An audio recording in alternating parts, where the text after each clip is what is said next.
불량 패티 납품업체 유죄입니다. 자, 어제 이 맥도날드 패티 납품한 업체 임직원에 대한 1심 선고가 있었죠. 네, 맞습니다. 일명 햄버거병 재판이라고 불린 게 어제 1심 선고가 있었었는데요.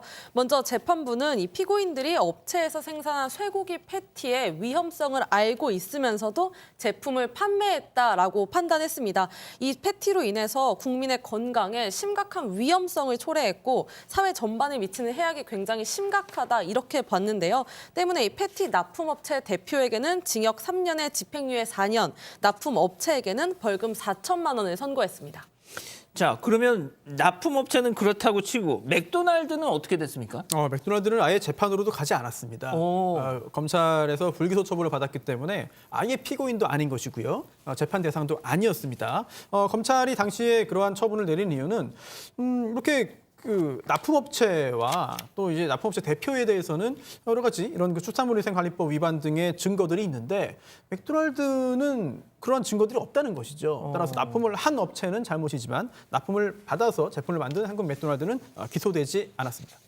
자, 이게 맥도날드 햄버거 문제가 불거진 게 4년 전이죠? 4년 전인데 이거 그동안 어떻게 이렇게 전개가 되었는지 좀 짧게 좀 설명 좀 해주세요. 2016년에 있던 일입니다. 경기도 평택의 한 맥도날드 매장에서 이제 햄버거를 먹은 이 여자아이가 갑자기 복통을 느꼈고 이제 증상이 심해지자 이제 중환자실에까지 입원을 했는데 그 당시 용혈성 요독증후군 HUS라고 부르는데요. 이 진단을 받아서 결국 후유증으로 신장장애 2급 판정을 받았습니다. 그 이후에 이 부모가 한국 맥도날드를 식품위생법 위반 등의 혐의를 고소했지만 이 검찰은 아까 변호사님이 설명한 것처럼 입증할 증거가 부족하다고 봤습니다. 불기소 처분하고 이 패티 제조업체 등 관계자 3명만 불구속 기소를 했는데요.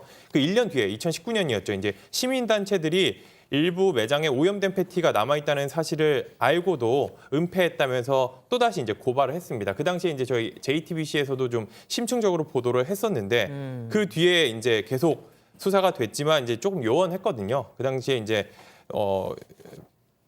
국정감사에서도 이런 부분이 좀 지적되곤 했었는데 그 이후에 이제 검찰이 재조사 의지를 밝힌 상황이고 현재 지금 수사가 진행 중인 상황입니다. 자, 공 기자, 이 용혈성 요독증후군 HUS 이거 어떤 병인지 설명 좀. 네, 이게 주로 간 고기를 덜 익혀서 먹었을 경우에 발병하는 병이라고 합니다. 간 고기. 네, 이런 음식에 장출혈성 대장균이 있다고 해요. 근데 이 대장균에 이제 감염된 뒤에 신장 기능이 저하되는 질병이라고 합니다. 보통 이제 사망률 같은 경우는 발생 환자의 5에서 10% 정도로 알려져 있고요. 특히 이 환자 같은 경우는 신장 기능이 매우 저하되기 때문에 이 환자들의 한 절반 정도가 신장 기능이 완전히 손상되어 완전한 회복이 불가능한 상황이라고도 합니다. 그렇군요. 자, 1심 선고 이후에 이 피해자 측 변호인이 밝힌 입장 잠깐만 듣고 가시죠. 장출혈성 대장균에 오염된 줄 뻔히 알면서도 이걸 계속해서 팔았단 말이에요. 팔고 실험 결과도 조작했어요. 그 아이들이 죽을 수도 있는 굉장히 중대한 식품 범죄인데 이렇게 아이들이 실제로 먹고 피를 흘리고 병원까지 실려간 아이들이 수두룩 하단 말이에요. 근데 이런 경우에도 초범이라는 이유로 집행유예를 선고를 한다는 것 자체는 우리나라 형량 자체 수준이 상식적인 수준에서 선고가 아니고 너무너무 과도하게 약하게 지금 선고가 되고 있는 부분이고 결국에 우리나라 법 규정을 준수를 해야 된다고 하면서도 형량은 집행유예. 그러니까 아이들이 실제로 거의 죽고 응급실 갔고 심장이 멎었고 죽을 뻔한 상황이 됐음에도 불구하고 집행유예. 황 변호사님은 엄청 화가 났네요, 지금. 그래서 가장 중요한 거 아이 상태가 지금 어느 정도예요? 네, 아이는 사실 이 햄버거를 먹고 결국 이제 평생 장애를 얻고 살게 됐는데요. 그 당시 아이 이제 햄버거를 먹고서는 약 2시간 후에는 이제 복통을 호소하고 다음 날부터는 이제 병원에 가서도 구토와 혈변을 그냥 계속 봤다고 합니다. 이후로 이제 용혈성 요독증후군을 진단받은 건데요.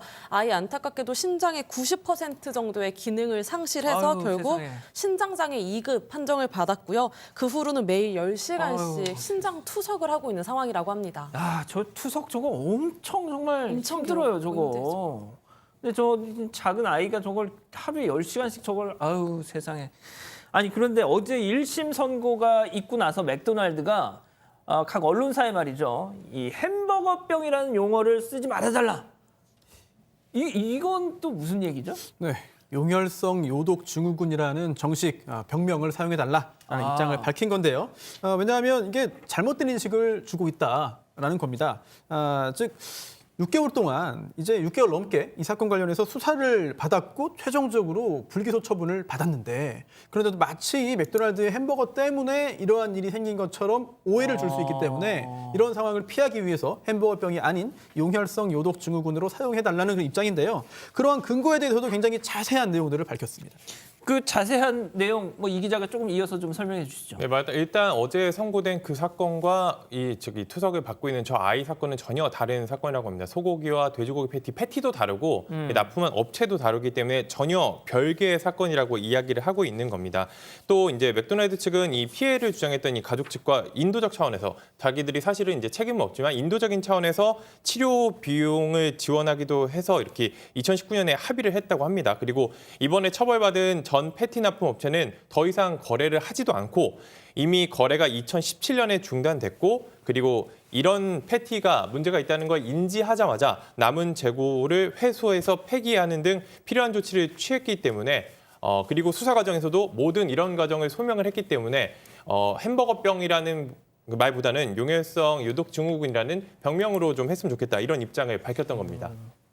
지금 뭐 유튜브 아이디 햇빛 세기님은 햄버거병 맞지 않느냐 이렇게 또 뭐 반론을 제시하고 계시는데 뭐가 됐든 그 맥도날드의 입장도 뭐 이해가 안 가는 바는 아닙니다만 교수님 좀 어떻습니까 보시기에?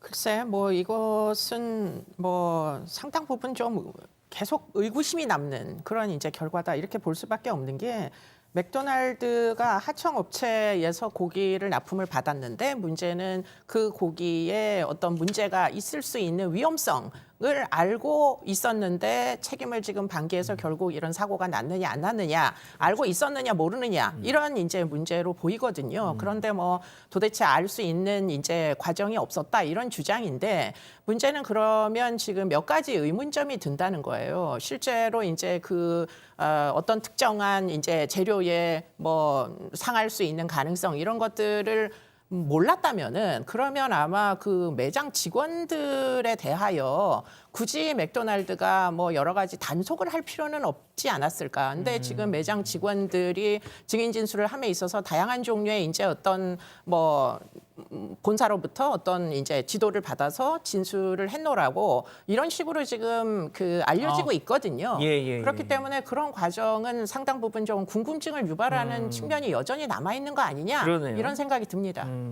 자 그래서 지금 변호사님 뭐 맥도날드 측에 대해서도 재수사가 진행이 되고는 있죠. 그렇습니다. 맥도날드가 이 오염된 패티가 남아있다는 사실을 보고받고도 은폐했다는 그 주장을 하면서 시민단체가 다시 고발을 했고요. 그에 따라서 재수사가 진행이 되고 있습니다.